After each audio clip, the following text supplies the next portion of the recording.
Meus irmãos, eu fiquei até agora emocionado com a pequena Raquel, porque ela me perguntou: pastor, quando é que eu vou ou onde é que eu coloco o meu dízimos? Raquel, você pode colocar aí no gasofilácio mesmo.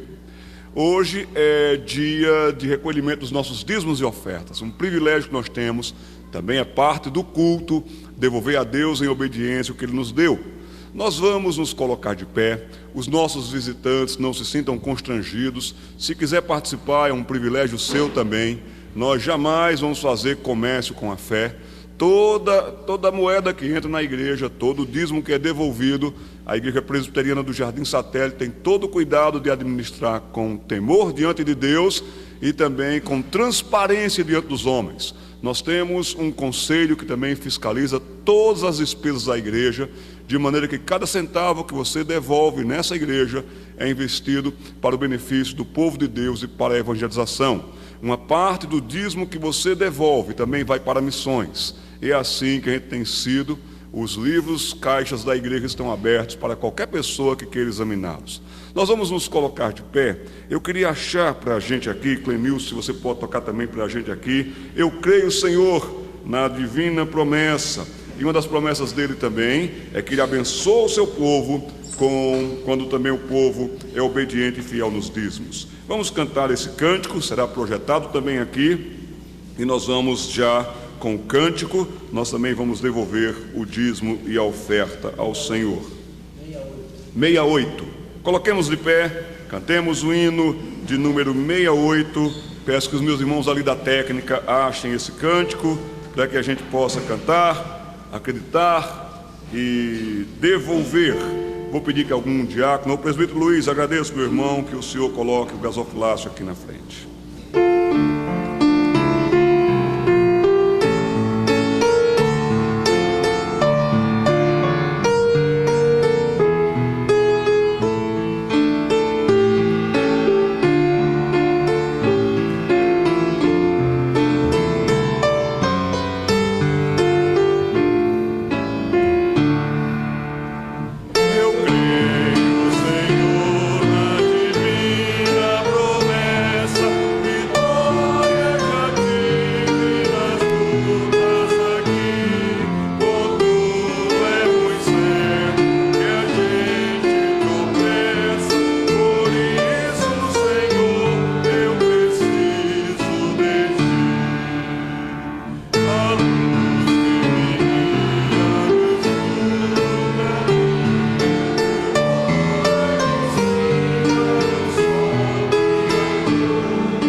Vamos orar ao Senhor. Pai Santo, nós cremos na divina promessa do Salvador que o Senhor haveria de enviar ao mundo, e o Senhor enviou, e Ele veio, e cumprida foi essa promessa. Muito obrigado também porque nós temos a promessa de vida eterna, de paz, de podermos falar com o Senhor, cultuarmos ao Senhor, e cada dia nós temos visto e vivido nesta promessa. Nós cremos que um dia haveremos de ver novo céu, nova terra, onde habita a justiça, porque a sua palavra assim o disse, o Senhor assim o falou. Mas enquanto aqui peregrinamos, Pai, nós queremos agradecer porque o pão nosso de cada dia o Senhor nos deu hoje. Queremos agradecer porque tivemos vestimento, alimento, abrigo, Muito obrigado, ó Deus, que até mais do que nós necessitamos, nós temos. Muito obrigado porque com o trabalho das nossas mãos, em honestidade, nós também temos tido o privilégio, por graça do Senhor, de dividir com quem não tem, de atender ao necessitado, de investir no campo, aqui no Brasil, fora do Brasil, de manter a sua igreja, de ver crianças, adolescentes, pré-adolescentes, jovens, senhores e senhoras, crescendo na graça e no conhecimento de Cristo, através de toda uma assistência espiritual, bíblica, também, ó Deus, para o ensino que esse povo tem recebido. Obrigado pela fidelidade dessa gente, obrigado porque esse povo é fiel e tem devolvido, Pai.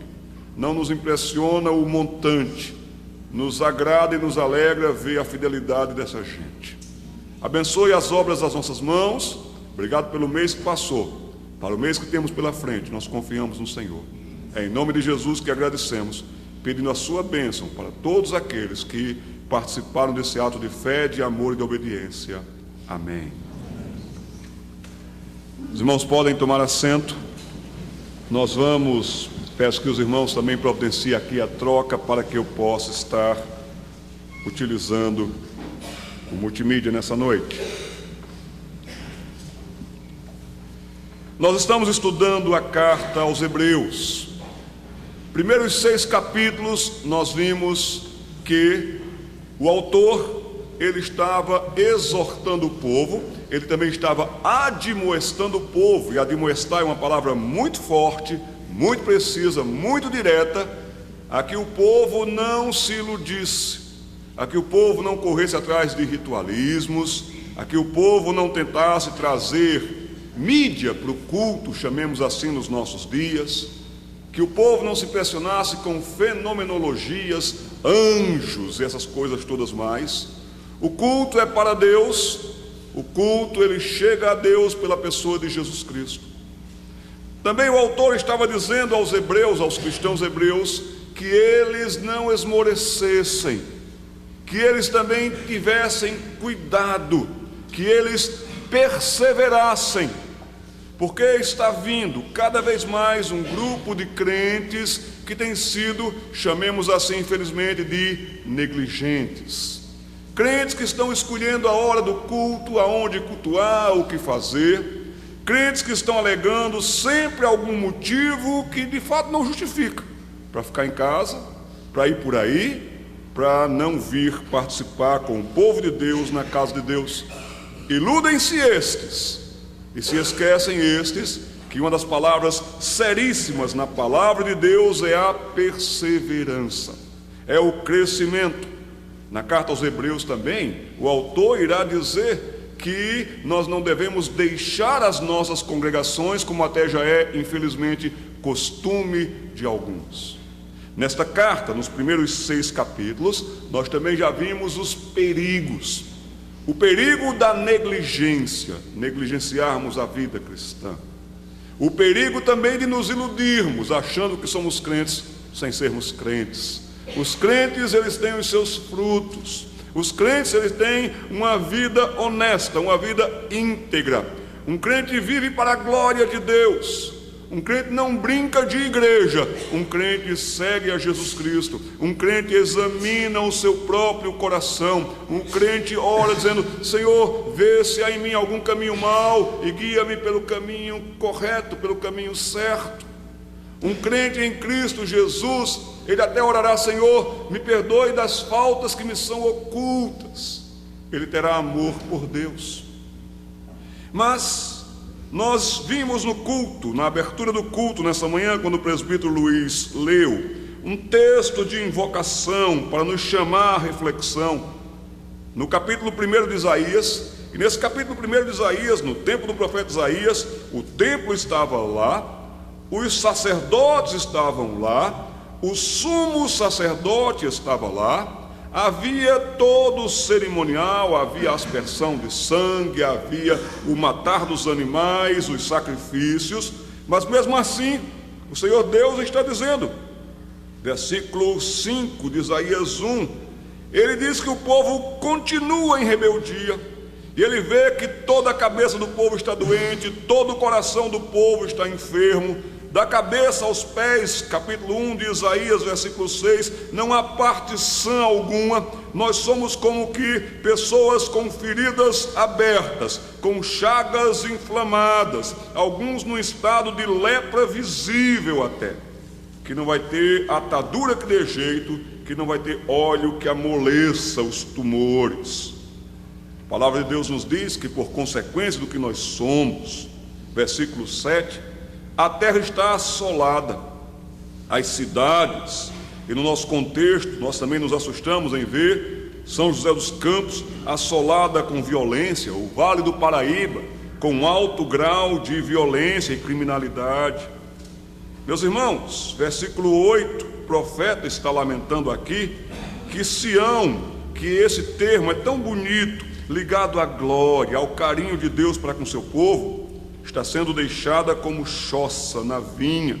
Algumas coisas estão crescendo nessa vinha, mato, coisa que está realmente prejudicando o fruto da vinha. Não faltam igrejas, falta crente com postura e com caráter nos nossos dias. Versículo 9 diz que se o Senhor dos Exércitos não nos tivesse deixado alguns sobreviventes, você se encaixa neles. A sua família é uma família de sobreviventes nesse mundo mau e cruel. Será que os seus filhos serão desses sobreviventes que perseverarão e preservarão a santidade e a santidade da igreja também?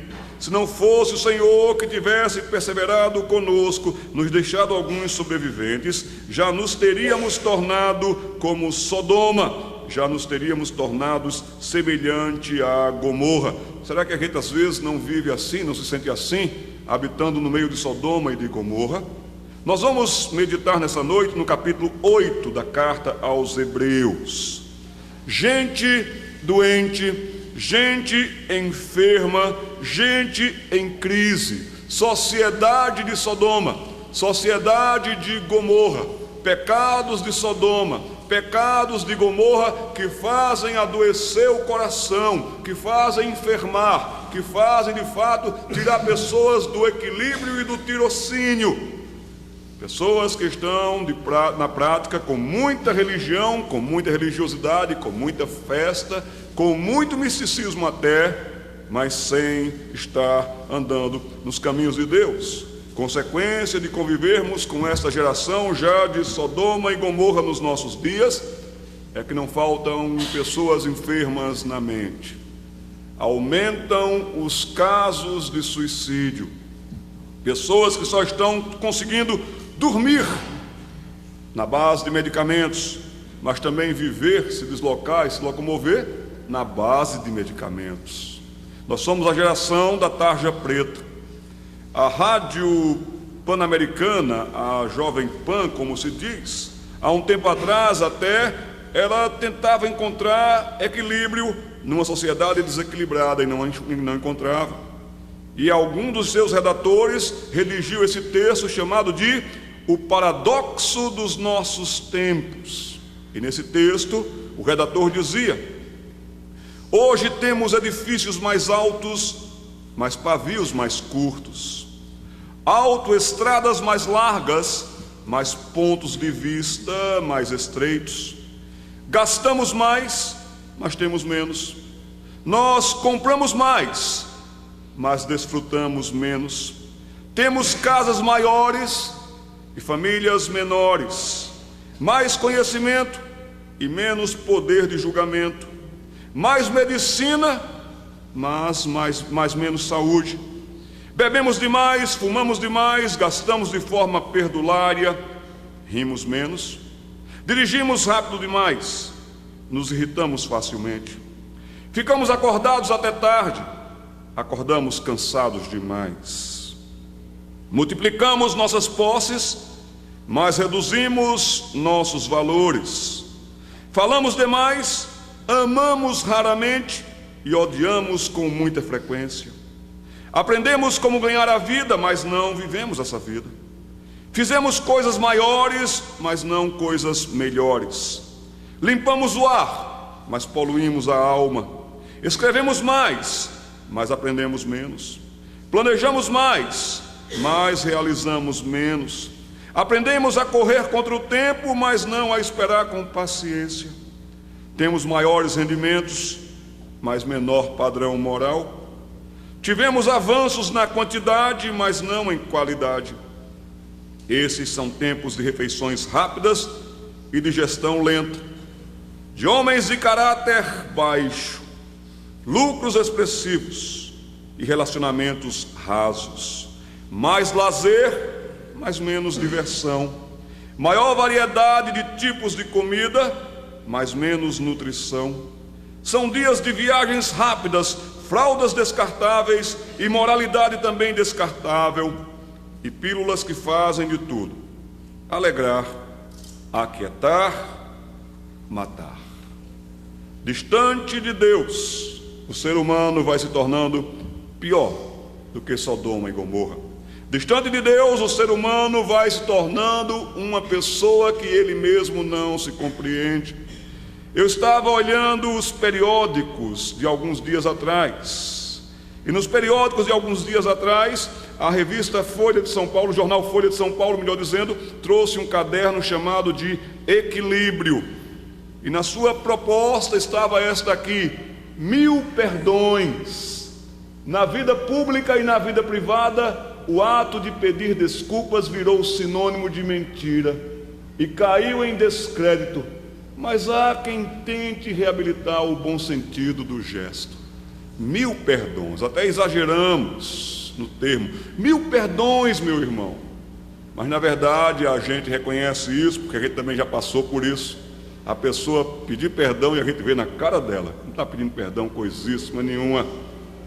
Esta palavra perdão caiu em descrédito.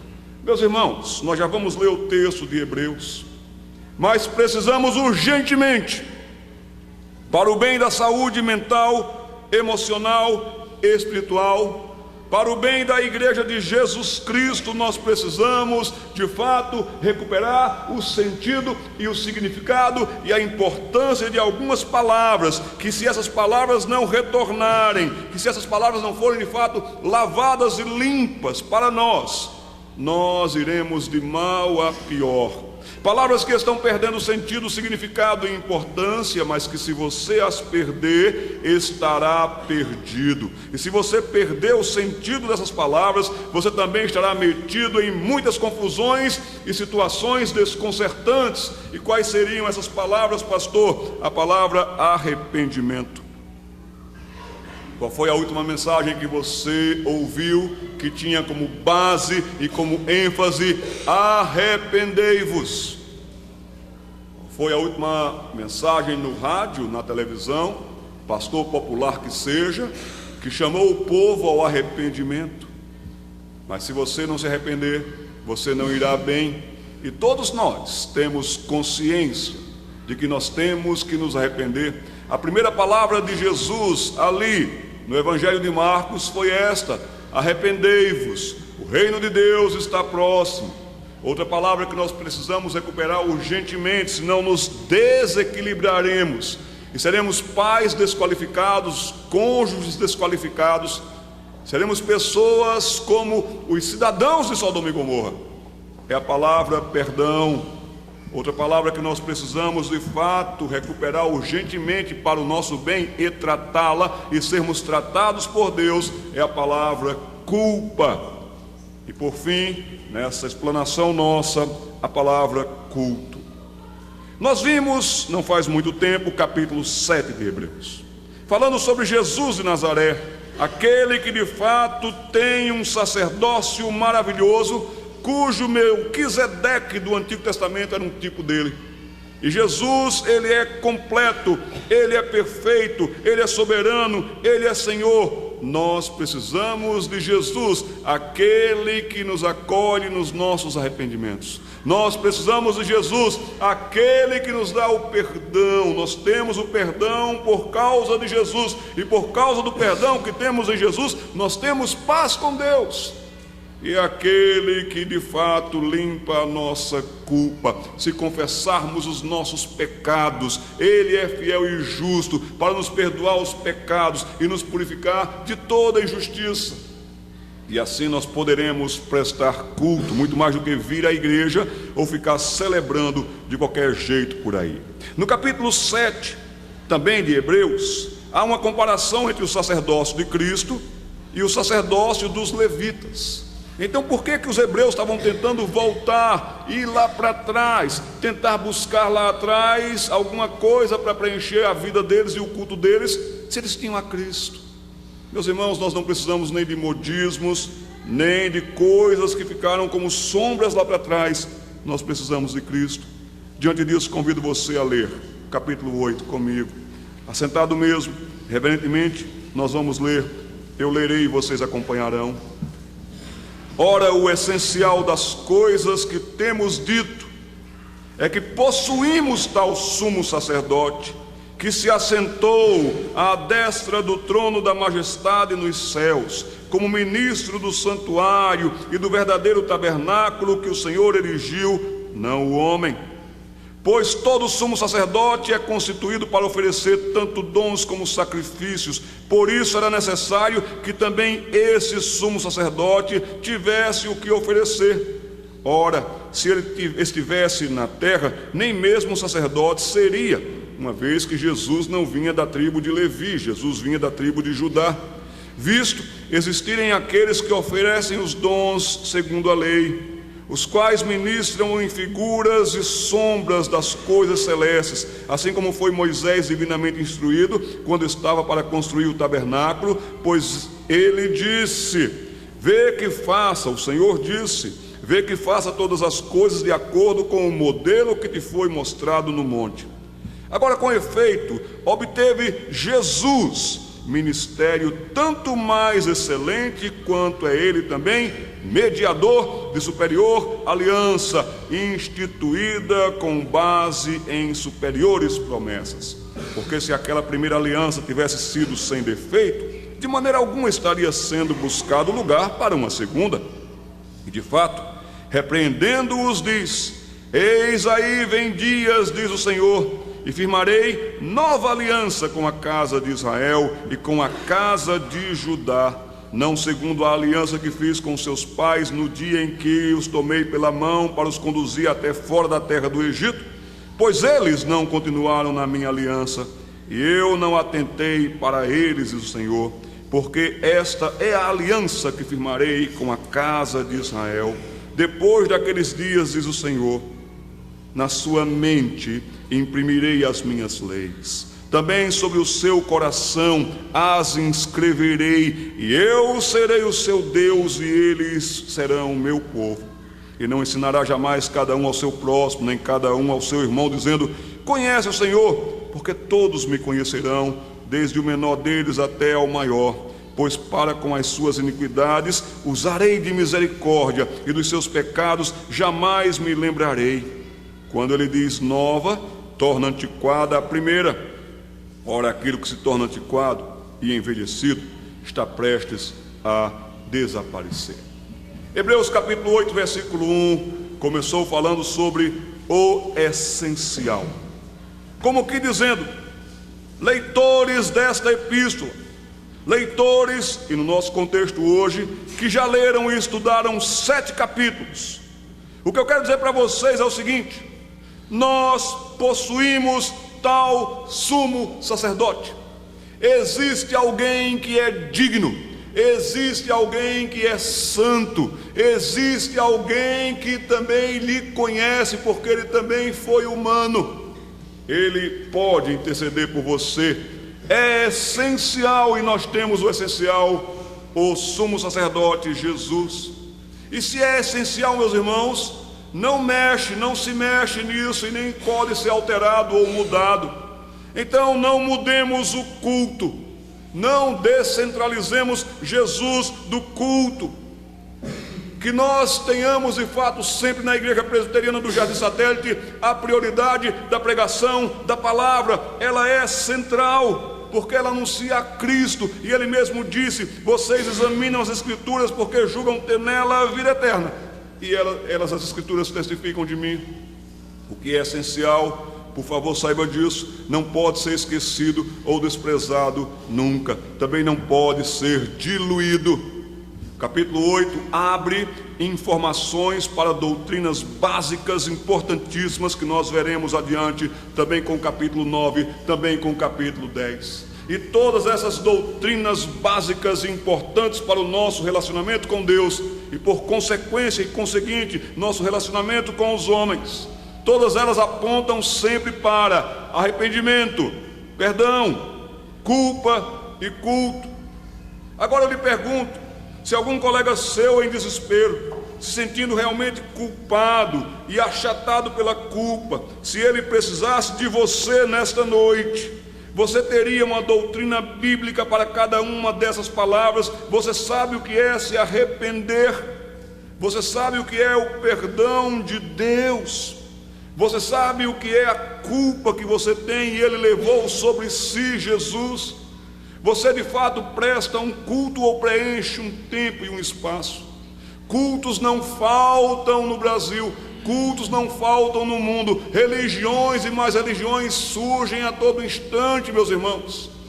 Agora você vai ver o próprio Senhor Jesus Cristo mesmo falando um verbo que na nossa ideia e mentalidade de fato até nem cabe para Deus. Se Deus é onisciente, se Ele sabe de tudo, por que Jesus chegou a dizer algo que parece ser redundante para a gente? O Pai procura adoradores que o adorem em espírito e em verdade.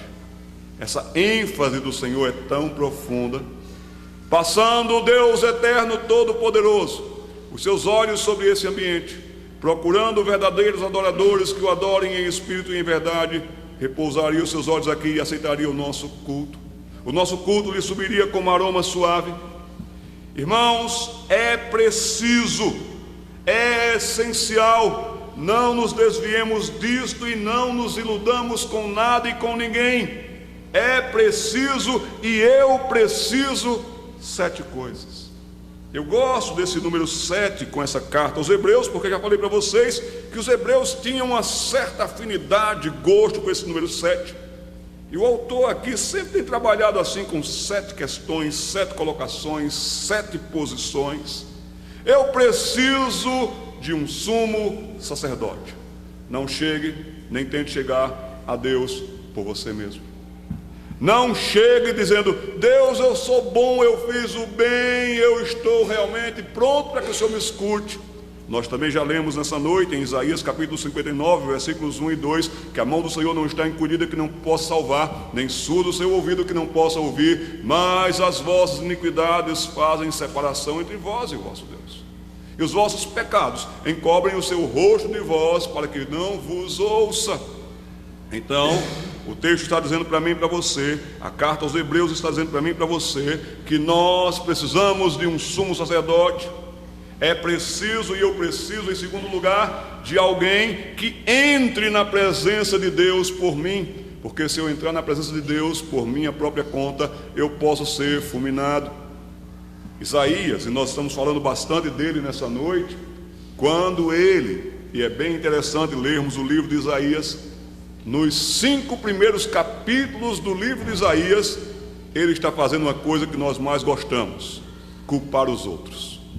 Ai de vós, ai de vós. E se você essa semana quiser fazer isso, leia Isaías. Começa amanhã, segunda-feira, capítulo 1, depois capítulo 2 e valendo. E você vai ver que Isaías sempre vai dizer nos 5 primeiros capítulos: ai de vós, ai de vós, ai de vós. Mas quando ele tem um encontro com o Senhor, quando ele vê o Senhor sentado no alto sublime trono, ele tem uma consciência tão profunda dele que ele diz: ai de mim, eu estou perdido. Lamentações de Jeremias também vai nos dizer o seguinte: as misericórdias do Senhor são a causa de não sermos fulminados, de não sermos consumidos. Eu não posso entrar na presença de Deus sem um sumo sacerdote, alguém precisa entrar por mim.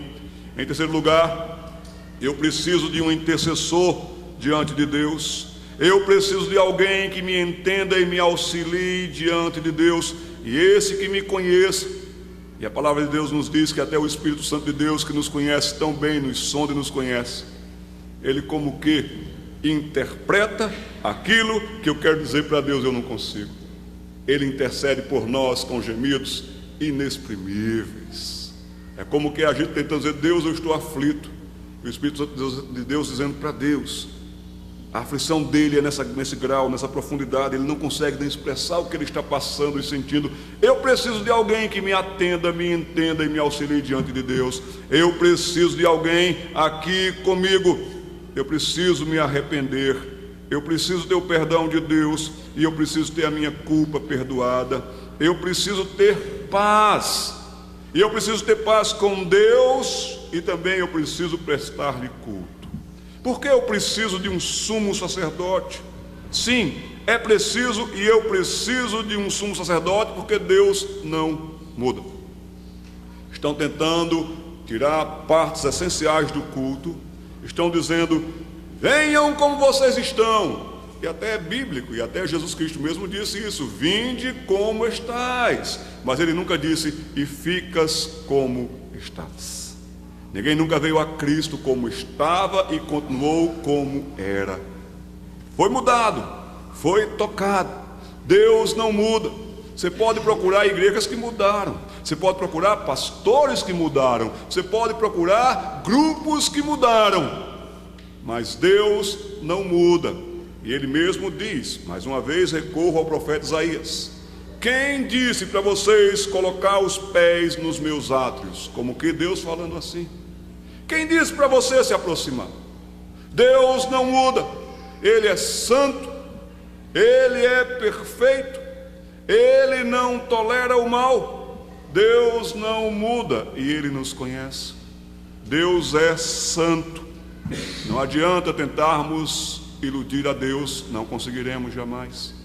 Podemos iludir os homens, podemos ter cara de santo, roupa de santo, jeito de santo, trejeitos de santo, levantar as mãos, tremer, fazer qualquer coisa. Isso nos impressiona tanto.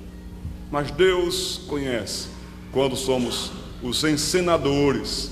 E tem tanta gente que encena tentando convencer a Deus dessa maneira. Deus é santo. Eu preciso de um sumo sacerdote porque Deus tem o seu padrão. Nós lemos aqui no capítulo 8 que havia um tabernáculo, que havia um local de culto. Esse tabernáculo não foi feito pela cabeça de Moisés, pelas ideias de Moisés, não. Deus deu até as medidas, Deus disse como era. Se você percebeu, nós temos uma liturgia de culto. E no culto na Igreja Presbiteriana do Brasil, nós procuramos seguir tudo o que está num culto bíblico ao nosso Deus: leitura da palavra, louvores, confissão, contrição, devolução de dízimos e ofertas, adoração ao Senhor. Porque Deus não muda, porque Deus é santo, porque Deus estabeleceu o seu padrão, porque Deus, Ele diz: não venha de qualquer jeito, venha limpo. Deus também, Ele impõe limites. Deus, e eu preciso de um sacerdote entre a pessoa santa dele e a minha pessoa, porque Ele permitiu um culto a si, mas Ele estabeleceu as regras para este culto. Não é qualquer culto que agrada a Deus. Se vocês lembrarem do episódio do bezerro de ouro, até teve muito ouro envolvido. E onde tem muito ouro envolvido com culto, meus irmãos, desconfiem desse culto. Mas ali diz o texto no livro do Êxodo que o povo se assentou para comer e se levantou para se divertir. O culto era só um pretexto. No dia que culto for só pretexto, no dia que louvor for louvor para gente que não tem mercado, no mercado musical, sertanejo, qualquer coisa lá fora, aí quer fazer show aqui dentro, ele até pode vender CDs, mas Deus conhece o coração. No dia que o nome da pessoa for maior do que o nome de Jesus, também está errado esse culto. Deus estabeleceu regras, Deus estabeleceu padrões para o seu culto, e nesse culto, sim, meus irmãos, tem que ter sangue, nesse culto tem que ter confissão, e nesse culto tem que ter remissão. A carta aos Hebreus vai nos lembrar: sem derramamento de sangue não há remissão. Nos reunirmos, cantarmos, chorarmos, pularmos, montarmos um bloco de carnaval para sair nas ruas de São José dos Campos, organizarmos qualquer carreata gospel, invadirmos as ruas de Copacabana, fizermos tudo isso, mas se nós não falarmos para os pecadores que eles só têm um jeito e um meio, e é a cruz do Calvário, com o Cordeiro de Deus que ali foi levantado e o seu sangue precioso derramado, então nós não pregamos o Evangelho. E então o pecador continua realmente iludido e enganado até por nós. Meus irmãos, sem derramamento de sangue não há remissão de pecados. E nesse culto tem que haver reverência, tem que haver liturgia e tem que ter o sumo sacerdote. Nunca nos esqueçamos disso. Quando o véu do santuário foi rasgado no templo, no dia da morte do Senhor Jesus Cristo, por favor, guardem isso no coração de vocês. Ali não vazou a santidade de Deus. Ali a santidade de Deus não foi embora e agora é negociada e Ele aceita qualquer coisa de qualquer jeito. Não. O véu do santuário foi rasgado porque o sacrifício foi perfeito para que nós pudéssemos entrar em tão santa presença. Na antiga aliança, os sacerdotes, eles entravam no máximo no espaço santo. O sumo sacerdote entrava uma vez por ano no local chamado Santo dos Santos. Mas agora você e eu, por causa de Jesus Cristo, podemos entrar a qualquer hora na presença de Deus. A qualquer momento, nós podemos entrar na presença daquele que é soberano e santo, mas só entre por causa do seu sumo sacerdote. Capítulo 8, versículo 1, é essencial isto. E nós possuímos um sumo sacerdote e o seu nome é Jesus Cristo. Então eu preciso de alguém que entre na presença de Deus por mim. Os sacerdotes levitas, esse autor dessa carta, capítulo 7, nós também já vimos isso. Eles eram fracos, eles eram ineficazes, eles morriam e eram substituídos. Então não procurem voltar ao tempo, buscar nas sombras aquilo que você já tem, a luz, Jesus Cristo. Eu preciso de alguém. Mas quando eu olhava para os sacerdotes levitas, e qualquer pessoa, até mesmo que fale e pregue o Evangelho, nós continuamos pecadores. Nós continuamos tendo que apresentar primeiro os nossos pecados diante de Deus, para depois pregarmos para vocês, meus queridos.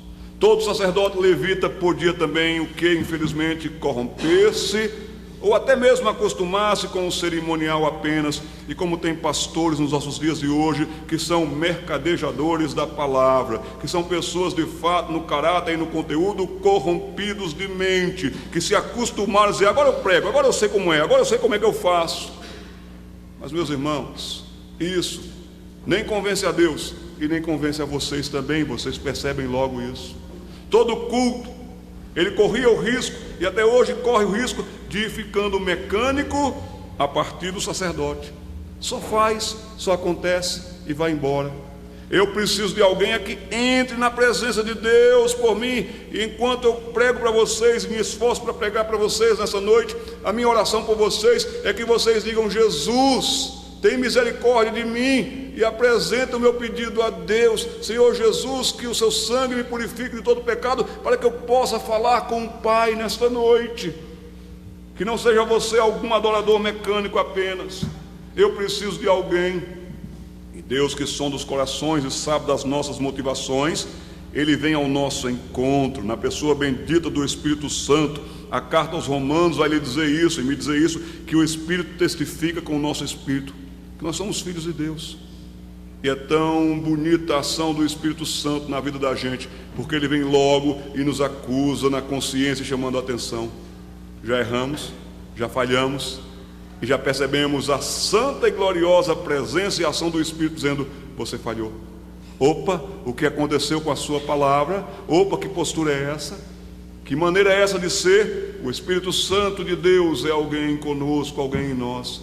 Eu preciso de alguém que entre na presença de Deus por mim, porque, meus irmãos, por mim mesmo, eu continuo do lado de fora, porque eu sou pecador, eu sou culpado diante de Deus, eu sou condenado. Eu preciso de alguém que entre na presença de Deus por mim, e esse é Jesus Cristo, e eu tenho. Você tem alguém que entra por você? capítulo 8, versículo 6, eu acho lindo, porque eu encontro uma palavra maravilhosa nesse versículo 6.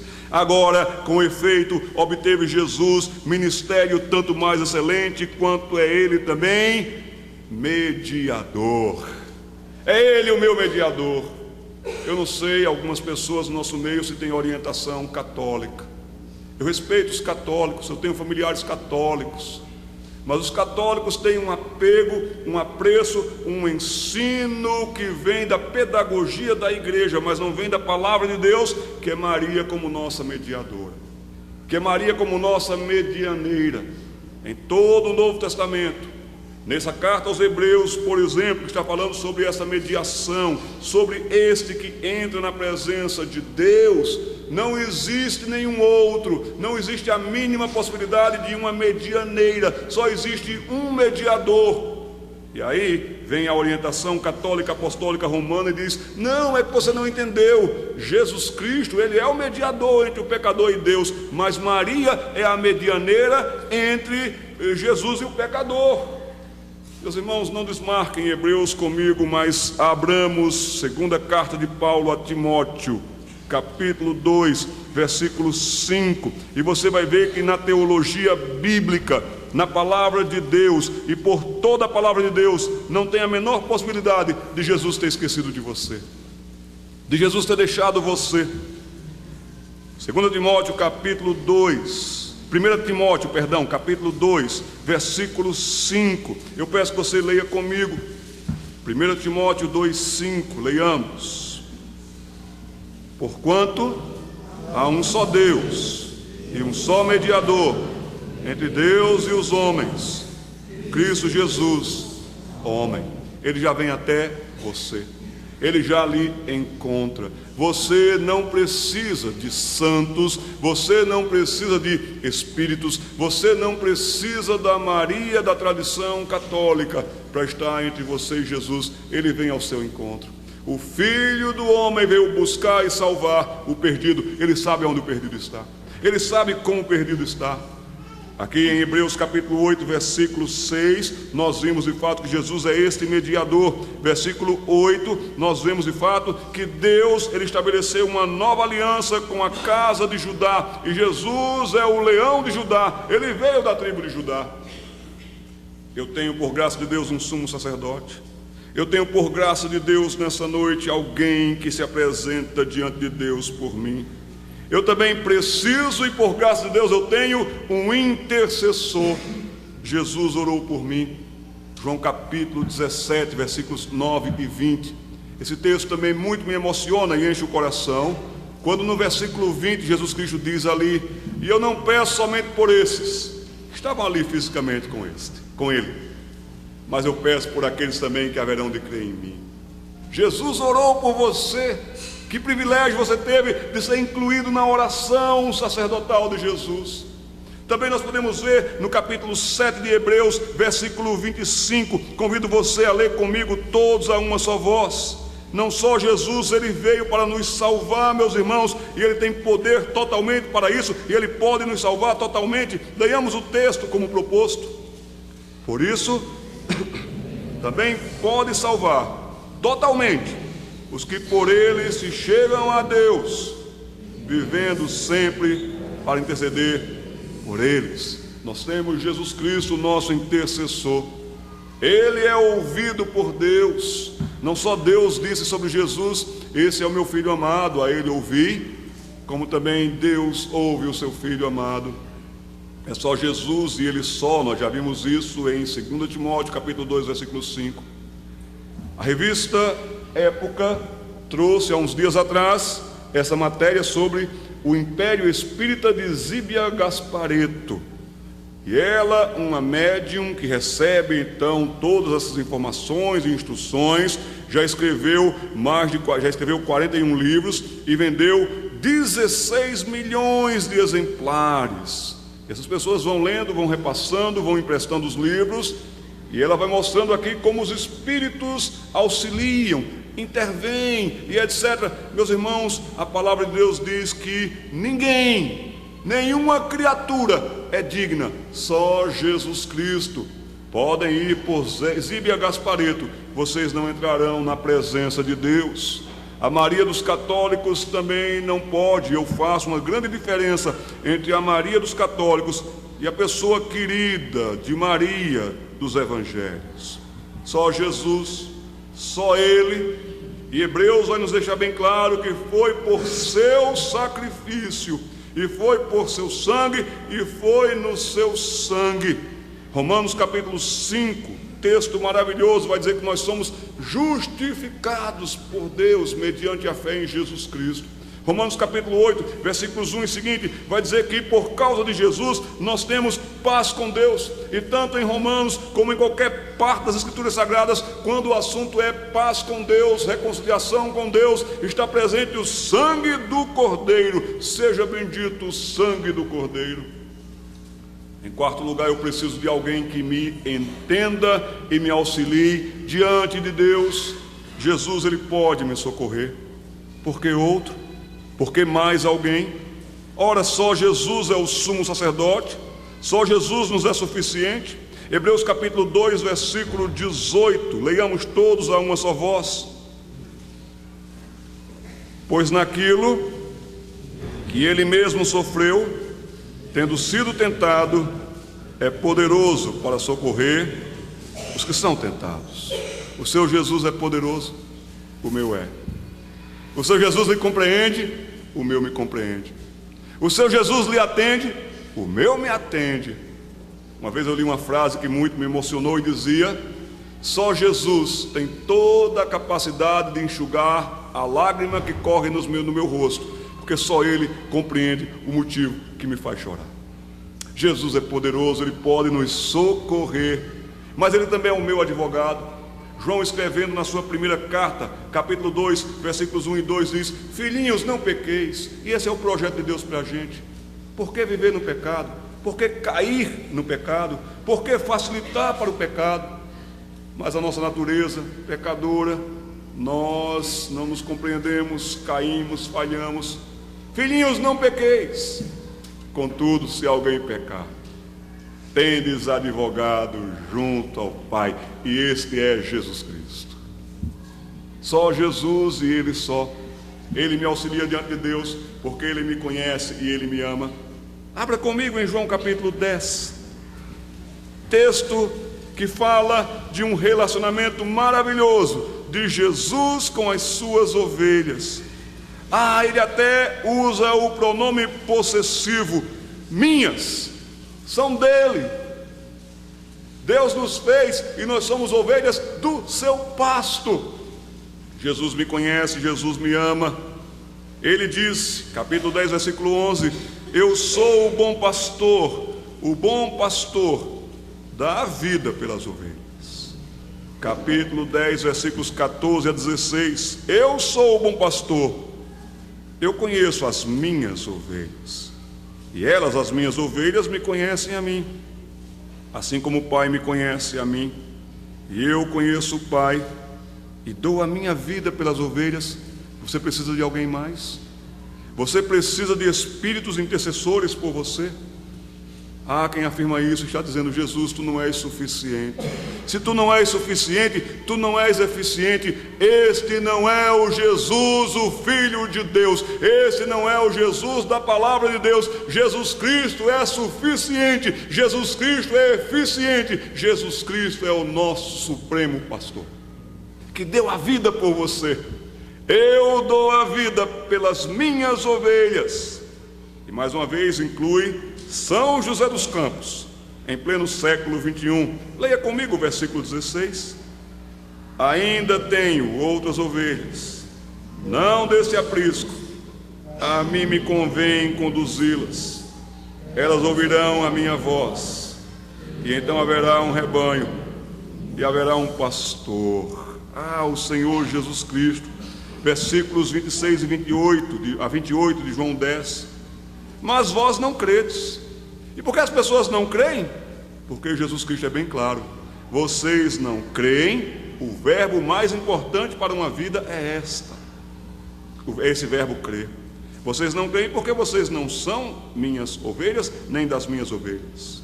E mais uma vez o pronome possessivo de Jesus. As minhas ovelhas ouvem a minha voz. Eu as conheço. Descanse nisso. Ele conhece você, sabe o que você passa, o que você atravessa. Ele conhece você. E as minhas ovelhas me seguem. Eu lhes dou a vida eterna. Jamais perecerão e ninguém as arrebatará da minha mão. Entrei no quarto de hospital e vi Dona Josina, querida nossa, pequenininha nossa, magrinha nossa, e agora tão frágil, tão fragilizada, em cima de uma cama. Eu estava conversando com a sua filha Maria, enquanto a gente vê uma pessoa tão fraquinha, tão magrinha e agora tão dependente. Aí dentro tem uma gigante de Deus, aí tem uma ovelha de Jesus. Irmãos, por mais que nós tentemos lá confortá-la, Dona Josina, sou eu, pastor, estou aqui com a senhora, oro com a senhora, Deus abençoe, Dona Josina. Eu conheço um que vai muito mais além, mais profundo, e que confirma o que está nos Salmos. O Senhor guardará a tua entrada, o Senhor guardará a tua saída, o Senhor guardará a tua alma. Ele cuida das nossas almas. Esse é o nosso maravilhoso Jesus. Eu preciso de alguém que me auxilie diante de Deus, e Ele o faz. Cristo em nós, nós temos tudo. Nele estão ocultos todos os tesouros de Deus, mas não ocultos que você não possa lá e descobrir e aproveitar. Nós estamos finalizando, meus irmãos. Eu preciso de alguém também aqui comigo. Nós cantamos aqui, talvez seja o cântico mais cantado no meu pastorado, que é Salvador Maravilhoso. Mas tem uma parte ali que eu acho fantástica. Na noite escura da alma, o que acontece? Eu não vi. Tu vens comigo andar. É o espanhol João da Cruz, aflito, conflitos, passando por momentos difíceis. Ele diz que a noite se abateu sobre a vida dele, sobre a alma dele, trevas, trevas e trevas. E ele ficou ali. Eu estou na noite, a minha alma está na noite. Não quer dizer que a noite não venha sobre as nossas almas, meus irmãos. No mundo passais por aflições, no plural até, mas tende bom ânimo, eu venci o mundo. E é por isso que a gente canta na noite escura da alma. Tu vens comigo andar, Ele está comigo. O Senhor é o meu pastor, nada me faltará. Quantas vezes esse salmo já nos aqueceu o coração? Quantas vezes em momentos de lutas e de dores, este salmo foi um salmo que ribombou no nosso peito, dizendo: Ele está conosco porque Ele é o nosso pastor, e ainda que nós andemos pelo vale da sombra da morte, nós não temeremos mal algum. Por quê? Porque Tu estás comigo. Todo dia, cada dia, eis que estou convosco todos os dias, até a consumação dos séculos. Ele ia abandonar você, Ele ia deixar você, Ele ia precisar de alguém para dar uma olhadinha em você. Você não sai da presença de Jesus nem dos olhos dele. Ele conhece as suas ovelhas. Jesus não me abandonou jamais. Jesus Cristo, Ele está comigo agora. E Ele também está comigo na hora da minha morte. Atos capítulo 7, versículos 55, 56, 59 e 60. A morte de Estevão, sendo apedrejado, e ele diz: eis que eu vejo os céus abertos e o Filho de Deus de pé, como que vindo para me abraçar e me encontrar. Eu tenho o Espírito Santo de Deus comigo. Ele é o Consolador, Ele é o Professor. João capítulos 14, 15 e 16. Romanos no capítulo 8. Hebreus no capítulo 9 vai dizer também que nós temos o Espírito conosco. Mas para tudo isso, para que eu viva peregrinando, perseverando com fé, e que eu chegue lá, eu preciso me arrepender, eu preciso ter o perdão de Deus, e eu preciso ter a minha culpa perdoada. Esse capítulo 8 de Hebreus, você percebeu, meus irmãos? Capítulo 8 de Hebreus, versículo 10 vai dizer assim: na sua mente imprimirei as minhas leis. A nossa mente pode nos confundir, mas a nossa mente também pode enfermar. Nós não estamos livres de depressão, nós não estamos livres de aflições, nós não estamos livres de dores tremendas que podem até ser as nossas palavras, as palavras do salmista: porque estás abatido, a minha alma. Deus protegerá as suas mentes. O Senhor, Ele cuida das nossas mentes. A mente que me mente, a mente que me atormenta, eu posso confiar que Deus trará a sua lei maravilhosa de seguir, de viver, de honrá-lo para a minha mente. Mas também o meu coração, esse coração tão enganoso, tão mau, ele também nos promete aqui no versículo 10: e sobre o coração dessas pessoas eu escreverei a minha lei. Vai fazer parte da vida da gente, do pulsar do coração da gente. Por quê? Porque esse povo é o meu povo, eles me serão povo. Deus está com o seu povo sempre. E as minhas iniquidades, veja o versículo 12. Por isso que nós precisamos reconhecer as nossas culpas, porque Deus assim nos vê, iníquos. Nós somos delinquentes, nós somos maus. Pois para com as suas iniquidades, e olha que termo lindo, eu usarei de misericórdia. Aqui também está a palavra pecado, que nos separa de Deus. Os nossos pecados Jesus Cristo perdoou na cruz do Calvário, e deles Deus jamais se lembrará. Então a única fonte que vence a iniquidade é a misericórdia de Deus em Cristo Jesus. E para isso e por isso, nós vamos nos despedir daqui a pouco. O culto, reunião, acaba daqui a pouco. Mas o culto no coração não acaba. O culto no coração continua. Guardem essas palavras, guardem essa mensagem. Algumas pessoas dizem assim: pastor, mas naquela igreja o culto não tem vida. Para que aqui na igreja o culto tenha vida, é preciso que na sua vida tenha culto. Senão não vai adiantar de nada. Ajuntamento e Deus vê. Irmãos, eu preciso, a minha alma tem sede de Deus, eu preciso prestar-lhe culto. E Deus deve ser adorado. O primeiro mandamento mesmo é esse: adorar o Senhor. O Espírito Santo me conduz à adoração. Cristo purifica os meus lábios. Eu louvo a Deus porque eu não combinei nada com o Frederico. Mas quando eu cheguei aqui, aí eu vi assim: o meu louvor é fruto do meu amor por ti, Jesus. Do que, gente? De lábios que confessam o teu nome. Que privilégio nessa noite nós podermos confessar o santo nome de Deus, o santo nome de Jesus, o santo nome do Espírito. Nós podemos louvar a Deus e Ele recebeu o nosso louvor. O culto é por meio dele, Jesus Cristo. E nesse culto sempre tem que haver confissão. Nesse culto sempre tem que haver gratidão. E nesse culto nós vimos aqui que as coisas que eram sombra, que eram passado, agora nós somos o tabernáculo de Deus. Agora o Espírito Santo de Deus habita em nós. Jesus Cristo mesmo disse que aqueles que nele crescem, o Pai e Ele viriam e fariam no coração dessa pessoa morada. E tudo tem que ser novo, gente. Não tem como. Cristão é vida nova. Se alguém está em Cristo, nova criatura é. As coisas velhas passaram, eis que tudo se fez novo. E para isso você e eu, por causa do nosso sumo sacerdote, por causa do sangue, por causa do sacrifício, por causa de tudo isso, nós podemos cultuá-lo nessa noite, porque é tudo novo.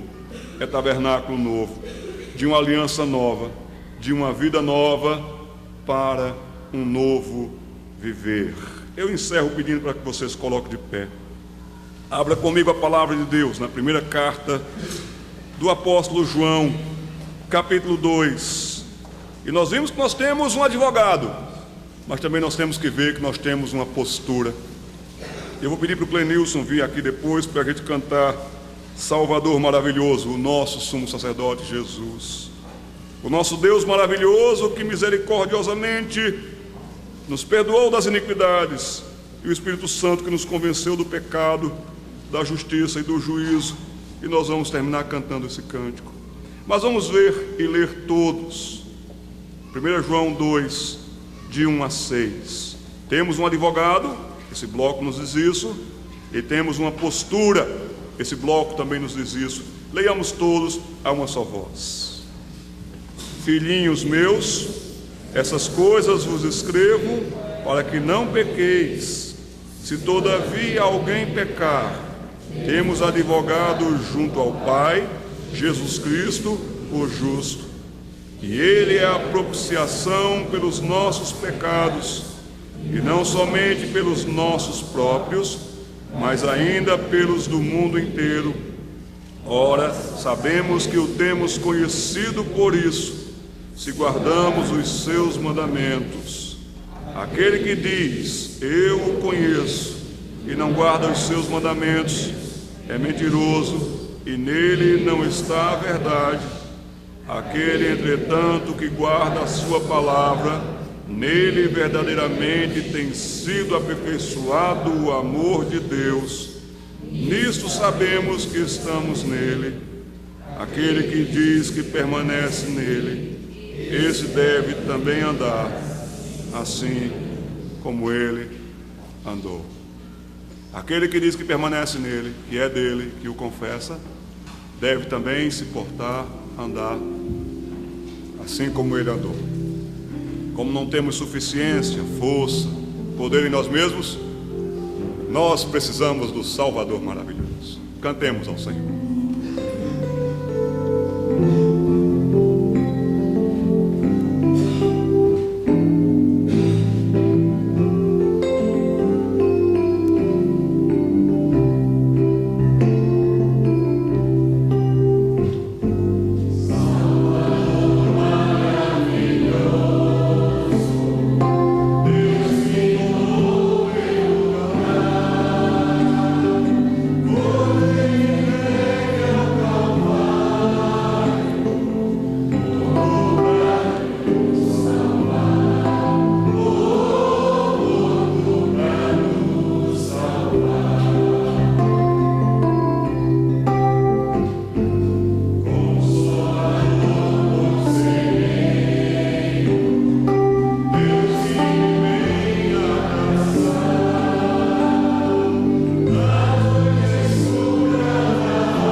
Vamos orar com o presbítero Clenilson, depois estarei impetrando a bênção.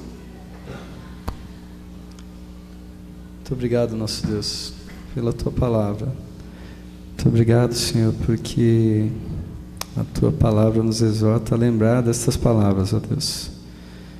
Do arrependimento que é fundamental termos, Deus, do reconhecimento da nossa culpa, mas também da gratidão e do culto e adoração a Ti, porque essa culpa foi toda paga por Jesus. Amém. Na cruz, o único que poderia fazê-lo, ó Deus.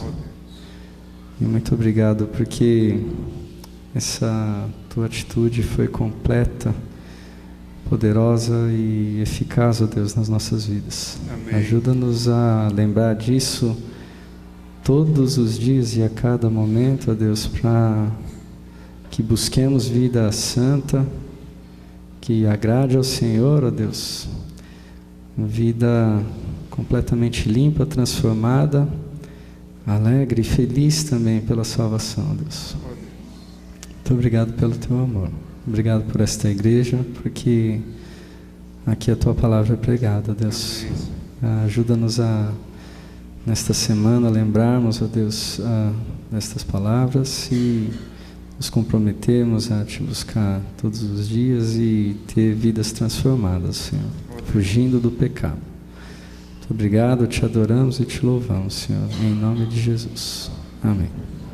Meus irmãos, vão em paz. E que a graça do nosso Senhor e Salvador, Jesus Cristo, o amor de Deus, o nosso Pai, a comunhão e a consolação do Santo e Divino Espírito repouse sobre todo o povo de Deus, esteja com Dona Josina e com os demais que sofrem, desde agora e para todo sempre. Amém.